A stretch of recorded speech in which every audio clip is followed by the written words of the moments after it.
3 to 4 years down the line, I am probably doubling or trebling what I was making in the UK.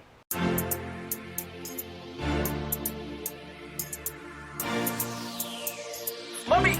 Dream that got me on. Starzy. White family music. I'm going back to where I belong. You're the reason why I'm singing this song. Boy, I did you no wrong, but you broke my heart. Hi guys, we're Team Apple. I'm Yaba and we are Ghana bound. So today I've got a very special person to speak to, and can you please introduce yourself? Hi, so I'm Norvishie Arkutu, and I am an orthodontist. Yes, that's how we met, first of all, because as you guys know, I got my braces done by this wonderful person who saved my life to do it at the end of my treatment. So Norvishie, you've moved from the UK to Ghana. Yes. So how long ago, what was the pattern? Did you live in Ghana before? So I was born in Ghana, and I was in Ghana until I was 9 years.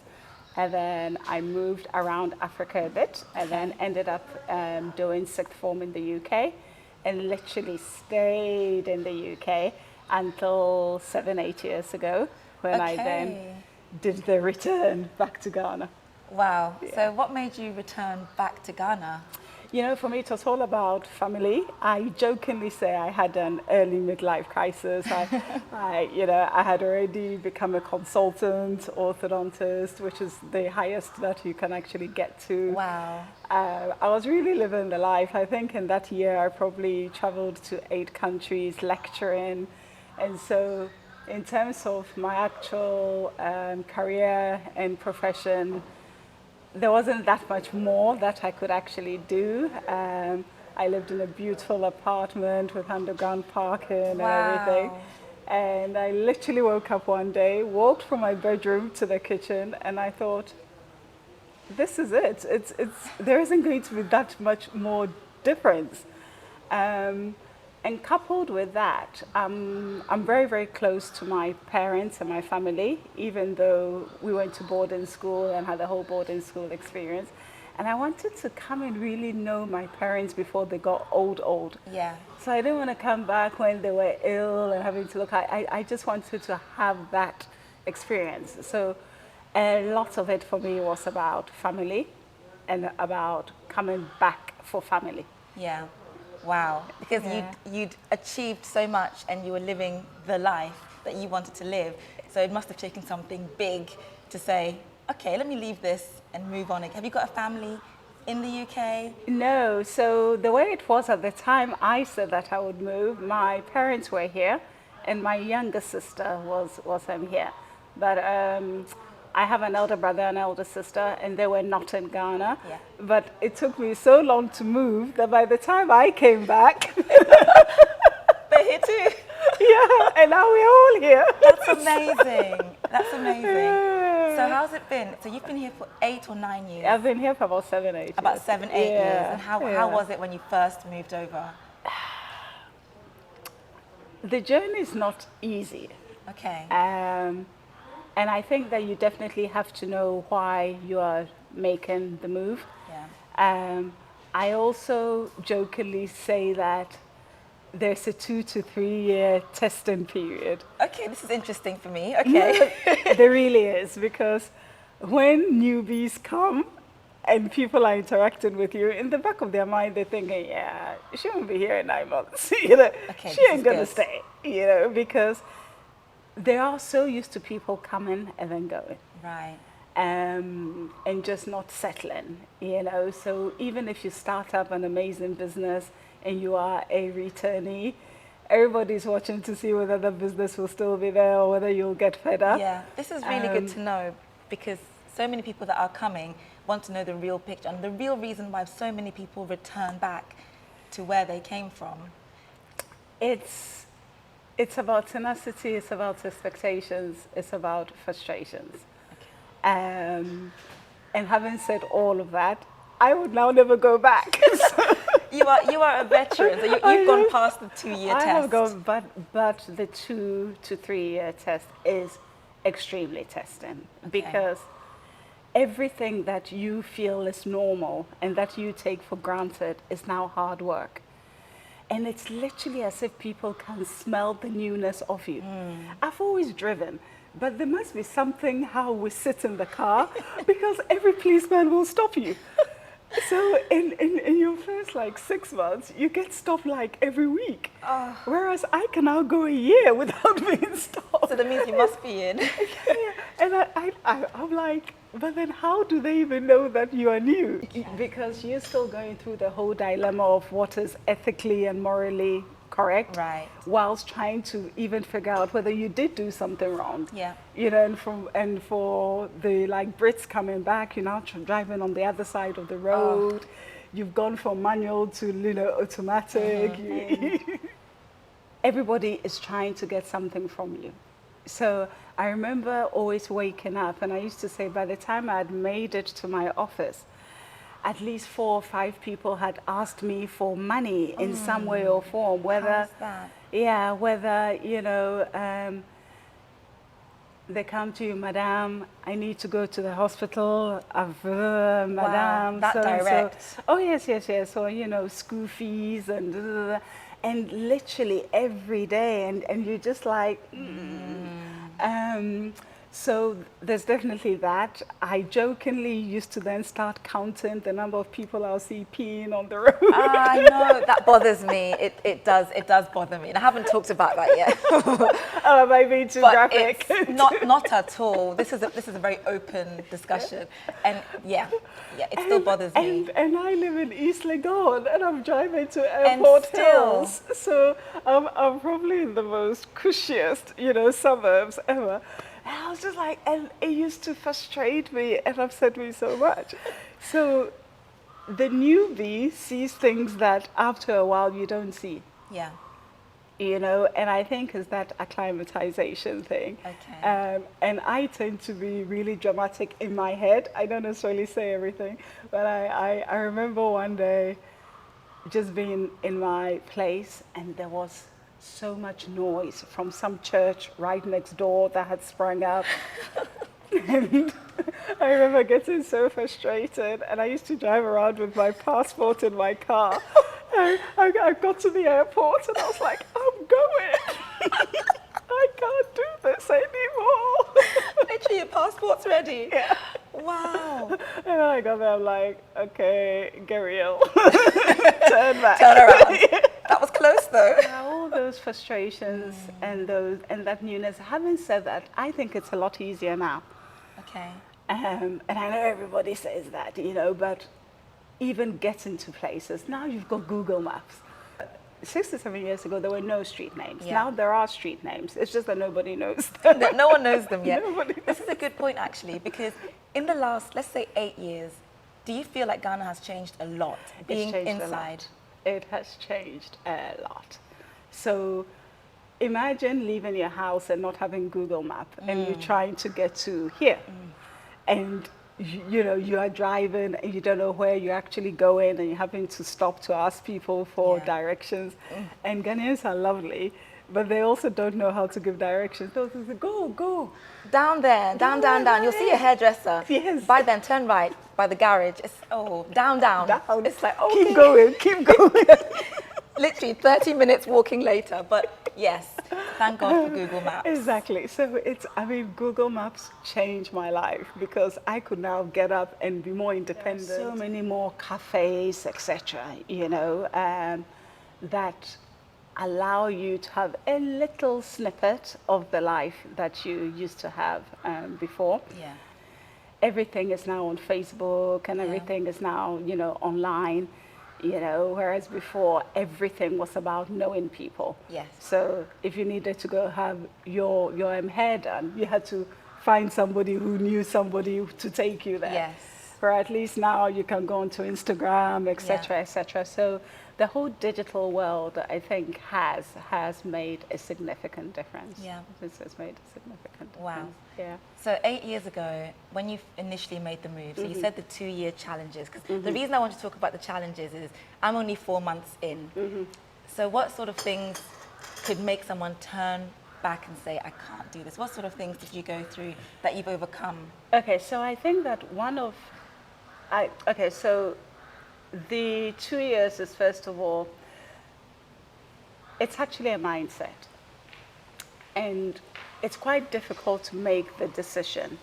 So obviously, in my practice, we get a lot of dentists, etc., who are coming back. And now I've become the other person where they come in and you have the chat with them. And in the back of my mind, I always say, come back and have the chat when your container has arrived. Because, Okay. yes, because for me, it took me about 3 years. It took me 3 to 4 years from verbalizing and moving back to actually being back. So even before you get here, there's that actual journey. And it's a mindset. It's actually a mindset. And the way that I dealt with it was to literally say, I'm going to go and I'm going to do 5 years. Okay, so you gave yourself a beginning and an end. I'm going to do 5 years, but I'm only even going to evaluate my journey after 2 years. Okay.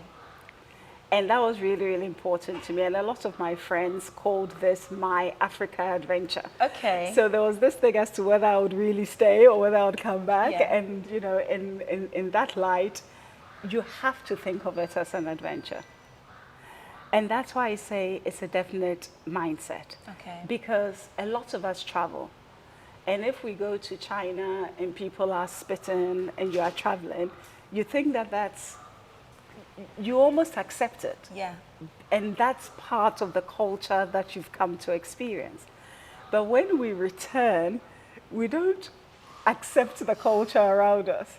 And we find that really, and it's a definite mindset. Yeah. Because why would you get up and go to Kashmir in Peru and whatever they do there, you may not accept it, you may not think that it's right, but you let it go. Yeah. Whereas when you come home, you find that it's so much more irritating, etc. Yeah. So I had to adopt that mindset that, okay, for 2 years, I'm not even going to think about whether it's the right thing for me. I'm just going to go with the flow and actually let it be. I think the other thing, though, and I have to be honest, is about the investment that you've made. Okay. So it would have been hard for me to go back because I had invested in the whole building, in all the equipment. Yes. So, you know, in terms of the financial investment, etc., I couldn't just pull the plug. No. But the other thing is that when people do their return, I think they do it too abruptly. Okay, how so? It's very few people. I'm learning now. No, it's very few people who can just get up and make that initial move, especially financially. Because unless you're coming into a multinational, in terms of your pay, the fact that I had to pay 2 years rent upfront just floored me. Yeah.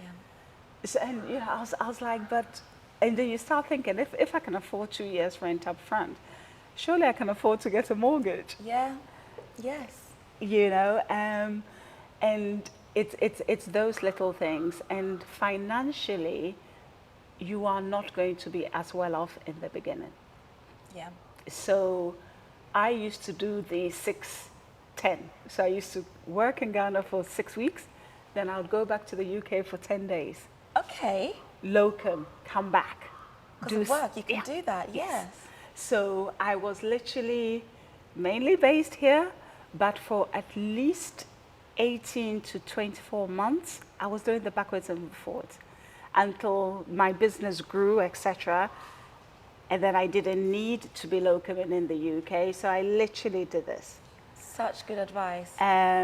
Because financially, the penalties just would have been ridiculous. Yeah. That, you then have to really, really think. Yeah. Having said that, 3 to 4 years down the line, I am probably doubling or trebling what I was making in the UK. So there is this thing that happens where there's a shift. Yeah.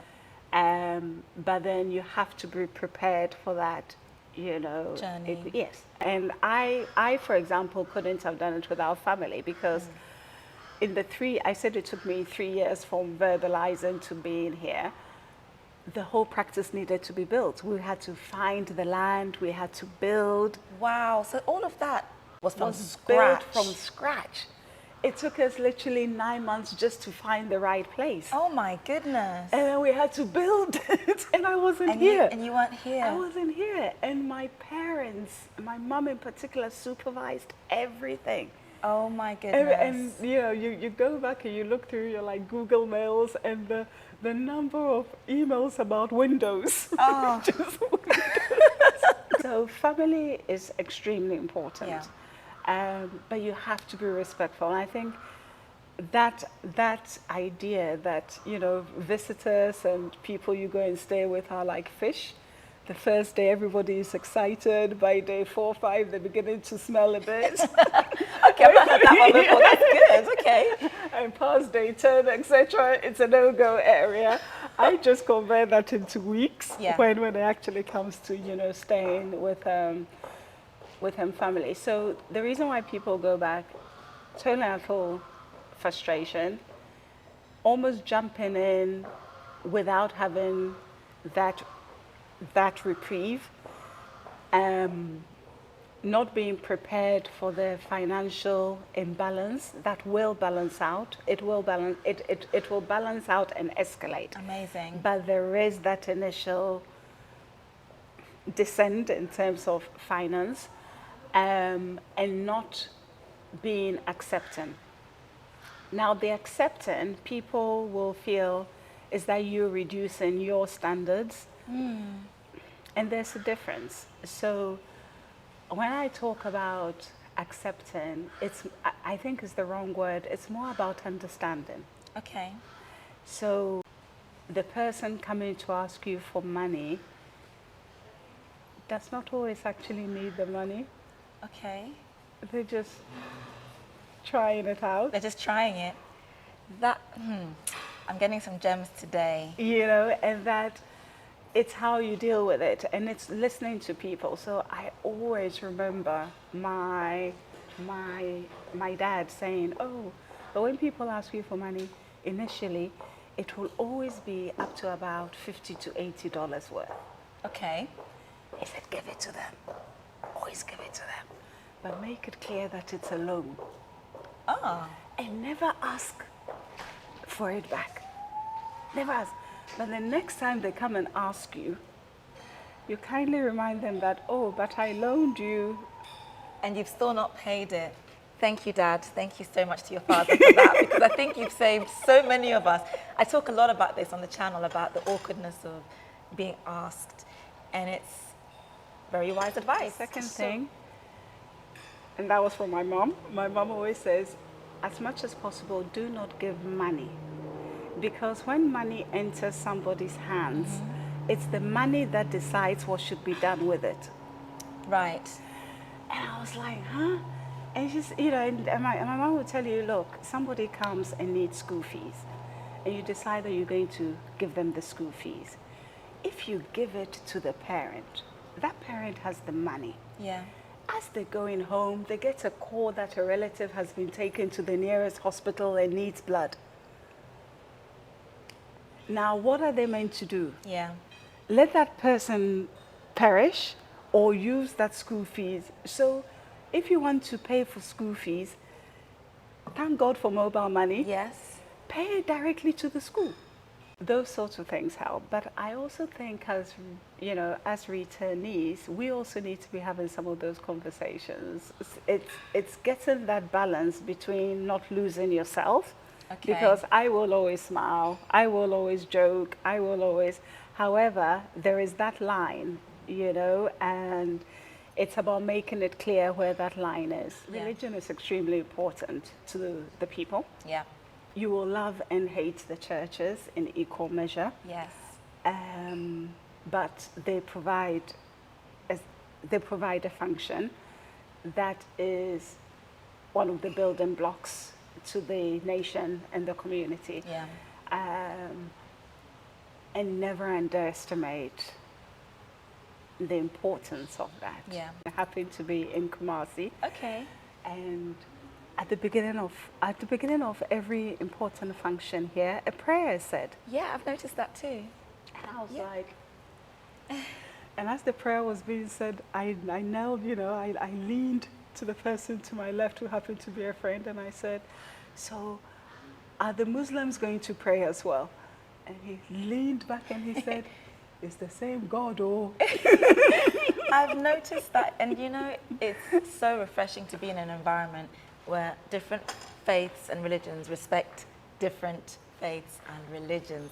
No one mocks, and it is living in peace all together. Yes.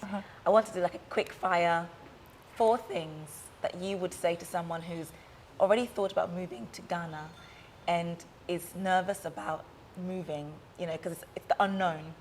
What 4 things, or 2 or 3 things, however many things you want, can you say to them as they're thinking about moving over now? Okay, so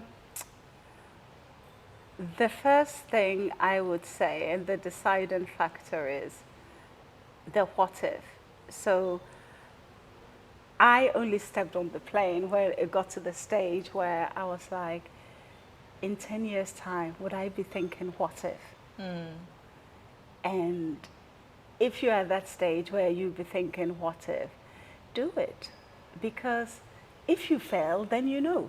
Yeah. And you haven't lost that much, rather than always thinking what if. Yeah. Because once the idea takes hold, it actually diminishes what you currently live in and exist in as, because you're always thinking, oh, and if. So I think that be sure about the what if, be sure about what it is that you want to do, and be concrete about it, and be resolute about it.